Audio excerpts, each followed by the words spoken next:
अस्सलाम वालेकुम नाज़रीन, हमारी शो पे सिंध वाई सही आऊं आहियां ज़ुहैब ज़रदारी। नाज़रीन, अॼु वीलॉग में इंतहाई अहम मामलनि ते पाण गुफ़्तगू कंदासीं। ॿ टे इशूज़ आहिनि ऐं उन ते पाण ॻाल्हि ॿोल कयूं। गुज़िरियल ॾींहुं हिकिड़ी ख़बर साम्हूं आई हुई त पीपल्स पार्टी वफ़ाक़ी हुकूमत सां नाराज़ आहे। काफ़ी ॾींहंनि खां उहा तव्हांखे ख़बर आहे त कश्मीर वारे इलेक्शन खां पोइ त इहो ऐलान कयो वियो त पीपल्स पार्टी कंहिं बि हाणे कानून साज़ी में शामिलु न थींदी ऐं जेके बि स्टैंडिंग कमेटी जा इजलास थींदा उनमें पीपल्स पार्टी जा मेंबर शिरकत न कंदा। मुख़्तलिफ़ टीवी चैनल्स इन ख़बर खे हलायो बि हुयो, पर पोइ वरी पाण ॾिठो त सदर ज़रदारी जजिस जी मुक़ररी वारी समरी ते जेका आहे उहा सही करे छॾी। इन मौज़ू ते बि पाण ॻाल्हि ॿोल कंदासीं। हुन सां गॾोगॾु सिंध जो हिकिड़ो इंतिहाई अहम इशू आहे, उहो त तव्हांखे ख़बर हूंदी त जेको कुझु वक़्तु अॻु में कचे जे केतिरनि ई धाड़ेलनि पाण खे पुलिस आॾो पेश कयो हुयो ऐं उन्हनि धाड़ेलनि ते केस हली रहिया आहिनि। पर गुज़िरियल ॾींहुं धाड़ेल राहिब शहर ऐं धाड़ेल मोरियो शहर उहे उॿावड़ो जी अदालत मां उहे फरार थी विया। ऐं मज़े जी ॻाल्हि इहा आहे त गुज़िरियल ॾींहुं जंहिं टाइम ते इहे धाड़ेल फरार थी रहिया हुया उन वक़्तु IG सिंध बि सखर में ई मौजूदु हुयो। इन ते बि पाण ॻाल्हि ॿोल कंदासीं, पर शुरूआति कयूं था पाण गुज़िरियल ॾींहुं जेका डेवलपमेंट थी। अयाज़ लतीफ़ पलीजो क़ौमी अवामी तहरीक जे सरबराह, उनखे NCCI तरफ़ां तलब कयो वियो हुयो। हूअ कराची में उनजे आॾो पेश थियो त उन ते बि ॻाल्हि ॿोल कंदासीं। ऐं साॻिए वक़्तु इहो त इहो मामिलो केसीं ताईं हलंदो, नवनि सूबनि जी ॻाल्हि बि थिए थी ऐं लोकल गवर्नमेंट खे मज़बूत करणु ऐं प्रोफेशनल फाइनेंस कमीशन ठाहिण जी बि ॻाल्हि ॿोल थिए थी। त पाण इन खे ॾिसूं था त इहो मामिलो जीअं ई मोहसिन नक़वी साहब जी हिकिड़ी तकरीर हुई ऐं उनखां पोइ इहो मामिलो जहिड़े नमूने सां आयो ऐं पोइ उन ते बहस शुरू थी विया, डिबेट शुरू थी वई ऐं उन दौरान मुख़्तलिफ़ सियासी अॻुवाननि ऐं आम असांजे सिंधी माण्हुनि बि उन ते सोशल मीडिया ते ॻाल्हाइणु शुरू कयो त उन ते ई अयाज़ लतीफ़ पलीजो खे नोटिस जारी कयो वियो हुयो NCCI जे तरफ़ां ऐं उनखे 10 अगस्त ते पेश थियण जो उनमें चयो वियो हुयो। अयाज़ लतीफ़ पलीजो छाकाणि त पाण हिकु वकील बि आहे, तंहिं करे हुन इहो ऐलान कयो त उहो पेश थींदो। त गुज़िरियल ॾींहुं गुलिस्तान जौहर जी जेका ऑफिस आहे NCCI वारी ऐं उन में जंहिं टाइम ते अयाज़ लतीफ़ पलीजो पहुतो हुयो त उनखां अॻु में ई काफ़ी सारा जेके असांजा माण्हू आहिनि, नौजवान आहिनि, उहे उते मौजूदु हुया। न सिर्फ़ु क़ौमी अवामी तहरीक जा कारकुन पाण खे उते नज़र आया, बल्कि ॿियनि कॉम्प्रस्ट पार्टियुनि जा अॻुवान बि असांखे उन में मौजूदु नज़र आया ऐं सिविल सोसाइटी जा नुमाइंदा बि उन सां गॾोगॾु मुख़्तलिफ़ जेके शोबनि सां तालुक़ु रखंदड़ माण्हू आहिनि, इल्मु अदब सां, उहे बि माण्हू असांखे अयाज़ लतीफ़ पलीजो जो इस्तक़बाल कंदे बि नज़र आया ऐं उन सां गॾु एके तौर ते हुते मौजूदु बि हुया। चंद मिंटनि जी जेका हुई या हेयरिंग हुई जंहिंजा तफ़सील अयाज़ लतीफ़ पलीजो साहिबु ॾाढा दिलचस्प नमूने सां ॿुधाया त उनखां ई सवालनि जा जवाब पुछण जे बजाए बल्कि उनखां पुछियो पियो वियो त असांजो जेको मुल्क आहे उहो IT में उनजो मुस्तक़बिल छा हूंदो। चांहि बि पीआरी वई, उनखे बिस्किट बि खाराए विया, पर बाक़ी जेको केस छा हो, कंप्लेन छा हुई, उनजे बारे में उनखे चयो वियो त असां तव्हांखे सवालनामो मोकिले ॾींदासीं। ऐं मुंहिंजे ख़्याल में सिर्फ़ु सवालनामे जे लाइ त अयाज़ लतीफ़ पलीजो साहिब खां NCCI वारनि पंधु कोन करायो हूंदो। ऐं जेकॾहिं इहो ई मक़सदु हुयो त पोइ त उहो जॾहिं तव्हां उनखे नोटिस पे कयो त उहो सवालनामो तव्हां उनखे उन नोटिस वारे तरीक़े सां ई मोकिले पिए सघिया। जेकॾहिं नोटिस अयाज़ लतीफ़ पलीजो साहिब खे WhatsApp जे ज़रिए मोकिलियो वियो आहे त उहो सवालनामो बि उनखे WhatsApp जे ज़रिए मोकिले पिए सघिया। उनजे लाइ पेशी करणु ऐं उनखे घुराइण जी ज़रूरत छो पेश आई? असल में मुंहिंजे ख़्याल में इहो हिकु टेम्परेचर चेक करण जी हिकिड़ी कोशिशि हुई त इन मामले ते ॾिसिजे त टेम्परेचर चेक कजे त सिंध जो माण्हू जेको आहे सो इन मामले खे कहिड़े नमूने सां ॾिसे थो। त मुंहिंजे ख़्याल में जेकॾहिं पाण जो जाइज़ो वठूं था त अयाज़ लतीफ़ पलीजो साहिब जो जेको जहिड़े नमूने सां हुनजो हिकिड़ो इहो ॾाढो ज़बरदस्त फ़ैसिलो हुयो त हुननि इहो पेश थियण जो फ़ैसिलो कयो ऐं हुनजे लाइ हुन वज़ाहत बि कई गुज़िरियल ॾींहुं तकरीर में त असां वटि दलील आहिनि ऐं दलील जंहिं माण्हू वटि हूंदा आहिनि उहो भॼंदो न आहे या उहो पेश थियण खां इनकार न कंदो आहे। तंहिंजे करे ऐं मुंहिंजे ख़्याल में हिकिड़ो अजीब हूंदो मामिलो त हाणे NCCI में केरु हूंदो जेको हिन हेॾी वॾे टॉपिक ते अयाज़ लतीफ़ पलीजो साहिब खां सवाल कंदो त सूबा ठहणु खपनि, न ठहणु खपनि, कीअं ठहणु खपनि, आइन छा थो चए, कानून छा थो चए। मुंहिंजे ख़्याल में इहो इन मामले ते ही गुज़िरियल ॾींहुं जवाब त बहरहाल इन इदारे खे मिली वियो हूंदो। पर इन सां गॾोगॾु हाणे अयाज़ लतीफ़ पलीजो साहिब खे बि इन हवाले सां उते ज़िम्मेवारी वधी थी वञे त उन ते इन मामले खे संजीदगी सां ॾिसण जे लाइ ज़िम्मेवारी इन करे वधी आहे त सभिनी पार्टियुनि हुन ते एतमाद कयो आहे। मतिलबु सभिनी पार्टियुनि जा उहिदेदार, उनजा कारकुन उनजे इस्तक़बाल में मौजूदु हुया, सिविल सोसाइटी मौजूदु हुई, वकील अॻुवान बि मौजूदु हुया। त मुंहिंजे ख़्याल में इन शइ ते खे ज़रूरु गहराई सां उन्हनि खे ॾिसणो पवंदो। ऐं जीअं मूं अॻु में गुज़िरियल वीलॉग में चयो पियो त मूंखे जेके इतला आहिनि या मूं वटि जेका मालूमात आहे उनजी बुनियाद में इहा ई ॻाल्हि आउं चवां थो त सिंध में के नवां सूबा ठाहिण जी का नियत कोन थी पई रखी वञे, सिर्फ़ु ॻाल्हि कई पई वञे त जीअं ॾेखारिजे हिकिड़ी ऐं पोइ कजे ॿी। त उनजे लाइ इहा कोशिशि थी रही आहे त पीपुल्स पार्टी खे इहो ज़रूरु इन मामले ते आंदो वञे त हू 18वीं तरमीम में जेके शयूं आहिनि उन ते सही माना में अमल करे। 18वीं तरमीम में वफ़ाक़ खां सूबनि ॾे अख़्तियार अची विया, पोइ उन में सूबा त मज़बूत थी विया, पर उन ई 18वीं तरमीम जे अंदरि प्रोफेशनल फाइनेंस कमीशन ठाहिण जी ॻाल्हि थियल आहे ऐं उहा सिर्फ़ु उनमें मैंडेटरी न आहे पर उनमें ज़िक्र थियल आहे। शायदि हाणे इहा कोशिशि थी रही आहे त 18वीं तरमीम में प्रोफेशनल फाइनेंस कमीशन खे मैंडेटरी कयो वञे ऐं इहो लाज़मी जेको आहे उहो जुज़ थी वञे। ऐं 18वीं तरमीम में ई पाण ॾिठो हुयो त इहो तय थियल हुयो इस क़ौमी असेंबली में त जेको पब्लिक अकाउंट्स कमेटी जो चेयरमैन हूंदो उहो अपोज़िशन लीडर हूंदो, पर उहो सिंध में त पाण हिकिड़ो दफ़ो बि कोन ॾिठो आहे त को उनखे ॾिनी वञे। उहा पीपुल्स पार्टी हमेशह पंहिंजे माण्हू खे ॾींदी आहे। त अहिड़ा खोड़ मामला आहिनि जेके सही माना में सूबनि जे अंदरि न पिया इम्प्लीमेंट थियनि 18वीं तरमीम खां पोइ, उहा उनखे इम्प्लीमेंट कराइण जी कोशिशि थी रही आहे। ऐं ॿियो जीअं मूं अॻु में बि चयो त लोकल गवर्नमेंट में जा जेके इदारा आहिनि उन्हनि खे मज़बूत करण जे लाइ पीपुल्स पार्टी खे प्रेशर हेठि आंदो पियो वञे त उहे अख़्तियार जेके माली अख़्तियार ऐं इंतिज़ामी अख़्तियार जेके आहिनि उहे मकानी नुमाइंदनि खे ॾिना वञनि त जीअं हू कमु करे सघनि। ऐं ईअं त जेकॾहिं ऐं हक़ीक़त आहे जेकॾहिं इहो साॻियो निज़ाम हलंदो रहे थो ऐं जेकॾहिं मुल्क में 30-40 सूबा ॿिया ठाहे तव्हां 30-40 चीफ मिनिस्टर ॿिया करे छॾियो, इन सां त ख़र्च वधंदा, इन सां को ख़र्चनि में घटिताई त कोन ईंदी, बल्कि पोइ ॼण त असां वटि हाणे हिकिड़ो भोतार हुकूमत करे रहियो आहे CM, ऐं पोइ वरी असां वटि सॼे मुल्क में असां वटि हींअर 4 CM आहिनि, 4 भोतार आहिनि, ऐं पोइ शायदि 40 भोतार थी वेंदा। त मुंहिंजे ख़्याल में उहो निज़ाम में का एॾी वॾी तब्दीली असांखे नज़र कोन ईंदी। जेकॾहिं पाण फ़र्ज़ु बि करे वठूं जेकॾहिं इहे थियनि था सूबा, त बि माना उहो जेके चूंडिजी ईंदा उहे साॻिया इहे ई भोतार CM वरी इहे पिया थींदा, सभु शयूं इहे पियूं थींदियूं। त मुंहिंजे ख़्याल में जिन माण्हुनि जी इहा ख़्वाहिश आहे सूबनि जी, या जेके ॻाल्हि करे रहिया आहिनि, असल में जेका उन्हनि जी नियत ॿी आहे त जेके अख़्तियार आहिनि उहे मकानी इदारनि जे हवाले थिया वञनि। हा, पंजाब में सूबनि जे हवाले सां ज़रूरु कंहिं हद ताईं शयूं मौजूदु आहिनि, पीपुल्स पार्टी उते एग्री करे पई थी, ऐं इहो थी बि सघे थो त पीपुल्स पार्टी इन्हनि खे इहो चवे त तव्हां हिन ते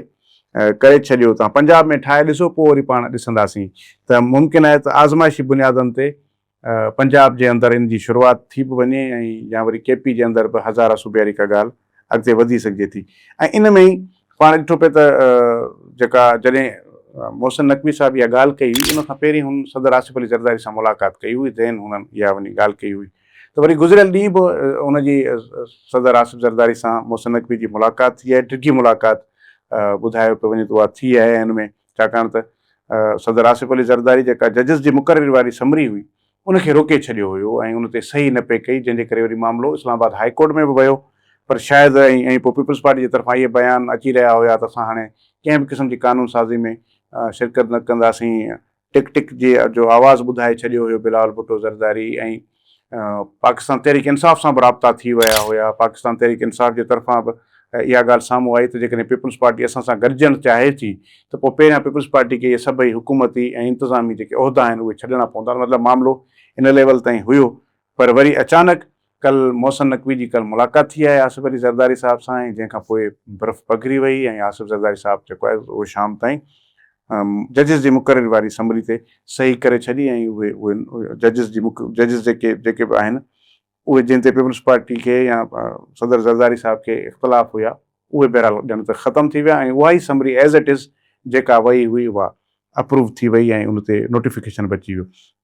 त मामला लॻनि था त शायदि पीपुल्स पार्टी जे हवाले सां जीअं राणा सनाउल्लाह चयो त इहा साॻी पघार ते कमु कंदी, शायदि साॻी पघार ते कमु करण जे लाइ पीपुल्स पार्टी राज़ी बि थी वई आहे। पोइ ॾिसूं त इहे शयूं मुंहिंजे ख़्याल में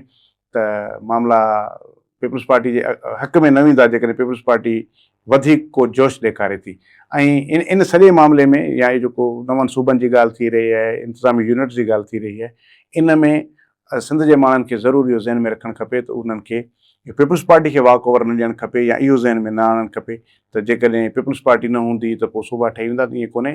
सूबनि जी ॻाल्हि ई इन करे आई आहे, इन नौबत ते अॼु असां इन करे पहुता आहियूं छाकाणि त पीपल्स पार्टी जी नाअहली ऐं बैड गवर्नेंस जे करे इहो मामिलो इन लेवल ते आयो आहे। तंहिं करे पीपल्स पार्टी जी बैड गवर्नेंस ऐं उनखे सॼो नज़र में रखणु खपे। मुंहिंजे ख़्याल में अयाज़ लतीफ़ पलीजो साहिब खे ऐं या जेके ॿिया जेके असांजो जेके धुरियूं आहिनि उन्हनि खे ज़रूरु इन तरफ़ जेके अपोज़िशन पार्टीज़ आहिनि उनखे इन तरफ़, ऐं हाणे इहो 16 अगस्त ते त GD जे तरफ़ां फंक्शनल लीग जे तरफ़ां जेको आहे उहो कराची में जलसो थी रहियो आहे, उन्हनि खे ज़रूरु इन शइ खे ॾिसणु खपे ऐं इहो आवाम खे ॿुधाइणु खपे त जेकॾहिं सिंध टोड़ण जी ॻाल्हि थी रही आहे, सिंध खे विराइण जी ॻाल्हि थी रही आहे, सूबा ठाहिण जी ॻाल्हि थी रही आहे, या सिंध में इंतज़ामी यूनिट जी ॻाल्हि थी रही आहे, त इन जी ज़िम्मेवार पीपल्स पार्टी जी हुकूमत आहे। पीपल्स पार्टी जी बैड गवर्नेंस ऐं करप्शन जे करे इहे मामला ज़रूरु थी रहिया आहिनि, त इन्हनि खे ज़रूरु इन ते हाईलाइट करणु खपे। आवाम खे बि इन मुतालिक़ ज़रूरु सोचणु खपे त आख़िर इहे शयूं छो थी रहियूं आहिनि। हाणे पाण व्लॉग जे आख़िर में इंतिहाई अहम मामले ॾे हलूं था, ऐं उहो आहे धाड़ेल पेश थिया, रेड कार्पेट विछाए वियो, सखर में वॾी तकरीब थी ऐं तव्हां ॾिठो त उन में धाड़ेल आया ऐं हथियार फिटा कंदा विया। हूअं आमतौर ते असां इहो हिकिड़ो ईअं इस्तलाह तौरु ॿुधंदासीं त धाड़ेलनि हथियार फिटा कया या ॾोहारनि हथियार फिटा कया, पर हिन दफ़े असां पाण उनखे विजुअल में ॾिठो, हिकिड़ी वॾी तकरीब हुई ऐं पोइ हथियारनि समेत ईंदा विया धाड़ेल 1 बाय 1, ऐं वज़ीर दाख़िला जे साम्हूं, IG सिंध जे साम्हूं, ॿियनि ऑफिसरनि साम्हूं जेके आहिनि उहे हथियार फिटा कंदा ऐं साइड ते बीहंदा विया, ऐं पोइ बाद में उन्हनि खे जेको आहे उहो मोकिलियो वियो जेल में। धाड़ेल राहिब शर जी हिकिड़ी मुबैना ऑडियो कॉल आहे, उहा लीक थी हुई, उहा बि तव्हां सभई ॿुधो था पिया, जंहिंमें उहो चए थो त भई असांखे त तमामु वॾा हिकिड़ा वाइदा कया विया हुया त तव्हांखे जेल में हर क़िस्म जी सहूलियत ॾिनी वेंदी, तव्हांखे मोबाइल फ़ोन ॾिनी वेंदी, तव्हांखे मानी सुठी खाराई वेंदी, ऐं तव्हांजी मुलाक़ातुनि ते को मसइलो कोन हूंदो, ऐं तव्हांजा केस जेके आहिनि उहे फ़ौरन ख़तमु कया वेंदा ऐं उन में तव्हांखे पोइ वरी आज़ादु कयो वेंदो। ऐं हाणे हुन में उहो चए थो त असांखे त अहिड़ी का हिते सहूलियत कान्हे का, असांखे मानी उहा आम जेका सभई क़ैदियुनि खे मिले थी उहा मिले थी, मोबाइल फ़ोन जी सहूलियत कोन्हे। मूंखे त ॾाढी अजीब ॻाल्हि थी लॻे त पुलिस ख़बर न आहे त हीअ इन्हनि सां को मिटी माइटी करणु वई धाड़ेलनि सां, जो उन्हनि खे एॾियुनि सहूलियतनि जी ऑफर ॾेई रही हुई त जेल में तव्हांखे हीअ बि मिलंदो, ऐं धाड़ेल बि शायदि कोई एॾा सादा मूंखे नज़र लॻनि था जो पुलिस जे ॻाल्हियुनि में अची विया। बहरहाल वरी छा थियो त इन धाड़ेल राहिब शर जी ऑडियो लीक थी, ऐं वरी गुज़िरियल ॾींहुं उबाड़ो जी अदालत में जॾहिं धाड़ेल राहिब शर ऐं धाड़ेल मोरियो शर खे पेश कयो वियो त उहा अदालत में ई का दरी हुई, जेका का भॻल हुई या टुटल हुई या खुलियल हुई, उतां जेके आहिनि से इहे ॿई धाड़ेल आसानी सां कोर्ट मां फ़रार थी विया ऐं हलिया विया। ऐं पोइ उन में छा थियो, बाद में उन पुलिस एहलकार जेके कस्टडी खणी ईंदा आहिनि उन्हनि खे गिरफ़्तार कयो वियो। ऐं मज़े वारी ॻाल्हि इहा आहे, इहो वाक़ियो उन वक़्तु पेश आयो जॾहिं IG सिंध जावेद आलम ओढो साहब पाण सखर में मौजूदु हुयो। IG 2-3-4 DIG 2-3-4 SSP उते मौजूदु आहिनि। हिकिड़ी वॾी हाई अलर्ट हुई इन सॼे इलाइक़े में, ऐं उन हाई अलर्ट जे बावजूदि धाड़ेल जेके आहिनि से उहे आसानी सां फ़रार थी हलिया विया। ऐं हाणे मुंहिंजे ख़्याल में जेके धाड़ेल हाणे पेश थियणा बि हूंदा, जेके अञा छो त काफ़ी धाड़ेल रहियल आहे, जेके बि धाड़ेल जेकॾहिं पाण जी लिस्ट खणूं था जेके इन ऑपरेशन दौरान पेश थिया हुया, उनमें के वॾा धाड़ेल को बि नामी ग्रामी धाड़ेल उनमें पेश कोन थियो हुयो। जेकॾहिं हाणे उन्हनि जूं के नियतूं हूंदियूं या उहे जेकॾहिं के सोचे रहिया हूंदा त असां पेश थींदासीं, पर हाणे इहो राहिब शर जी जेका ऑडियो आहे ऐं हाणे उन्हनि जो जेको फ़रार थी वञणु आहे, मुंहिंजे ख़्याल में त हाणे इहो शयूं हाणे हू ॿीहर सोचींदा त हू पेश न थियनि। त हीअ एॾी वॾी नाकामी आहे सिंध पुलिस जी। ऐं हिकु त माना तव्हां धाड़ेलनि खे एलिमिनेट न करे सघियो,